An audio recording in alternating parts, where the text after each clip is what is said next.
Barack Obama first garnered national attention for his fiery anti-war speeches. He famously called the war in Iraq, this is before he was president, a dumb war. But once in office, he doubled down on Afghanistan, tried to delay the Iraq drawdown negotiated by President Bush, and made 2011 the year of the Obama wars, with American military involvement in Libya, in Uganda, in Pakistan, in Somalia, and add the possibility of a covert war already underway in Iran. We're back with our panel. Nicole Neily, Lenore Hawkins are joining us now. Freedom Watch regular, retired United States Army Colonel Douglas Macgregor. Panel, welcome here. Colonel Macgregor, to you first. Big picture.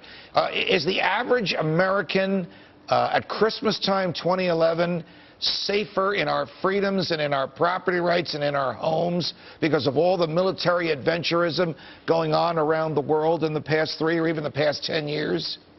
Oh, absolutely not. In fact, we've not only cultivated millions of new enemies overseas as a result of our ill-considered interventions and bad policies, but we've also undermined our national security by spending ourselves into oblivion, losing trillions of dollars on these interventions.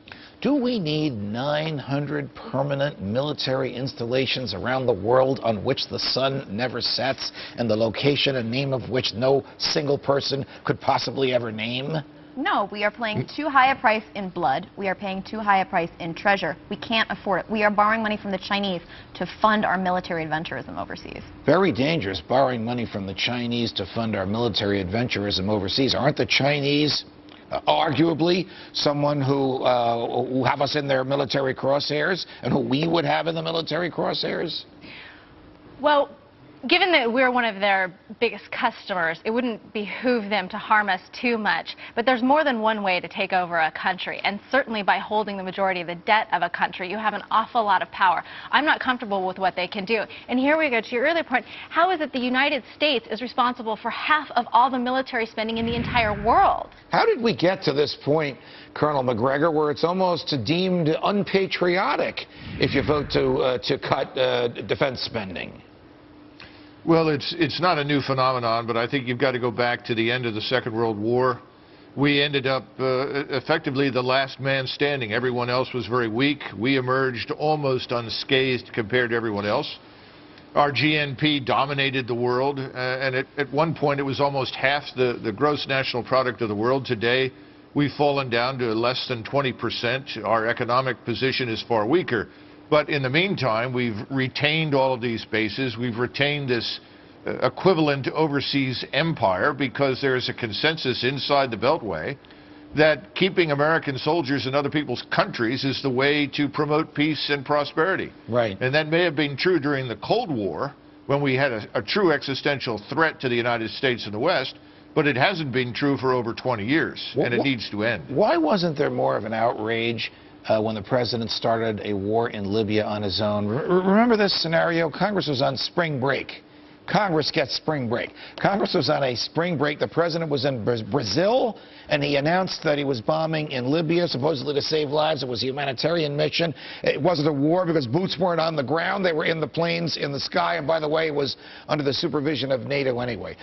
Why did Congress act like a potted plant over that? The president arguably stole their power under the Constitution, their power to declare war. Yeah, like you said, it wasn't a war. There wasn't, we're funding, we're sending drones, we're striking, we're paying for missiles that NATO's using, but it's not a war. But absolutely, Congress has fully ceded all of their powers. I mean, it is unbelievable. It is antithetical to what our republic was founded as, to allow the president unlimited authority. That was what our founders cautioned against. What will it take before we realize that we have to pull back financially, we have to reassess even our involvement with NATO, that it is not unpatriotic to say the Pentagon can operate on $600 billion instead of $800 billion?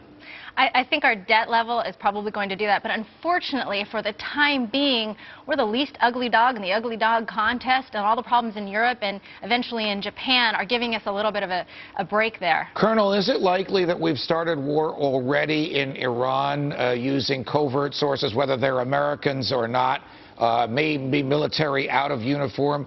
Can you tell us what you're allowed to tell us and what you know about what the American military is doing in Iran as we speak?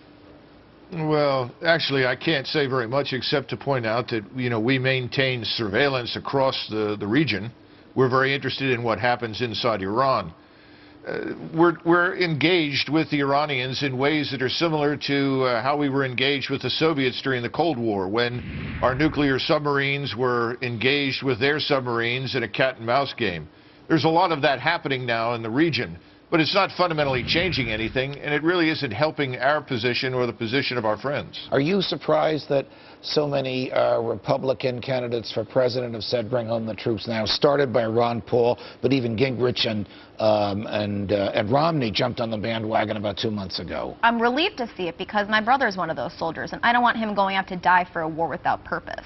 But it's been interesting to look at the generation gap on how people feel about war issues. Millennials, by 66% in a recent Pew poll, feel that we don't need to expand our might militarily, that doing so actually invites more trouble. And I think as people start to get older and as the silent generation starts to die off, they're gonna have to do that. Colonel Douglas McGregor, Nicole Neily, Lenore Hawkins, guys, thank you very much. Coming up, the freedom fighters will explain why no one in this world, no one, is safe from the President of the United States. That's next.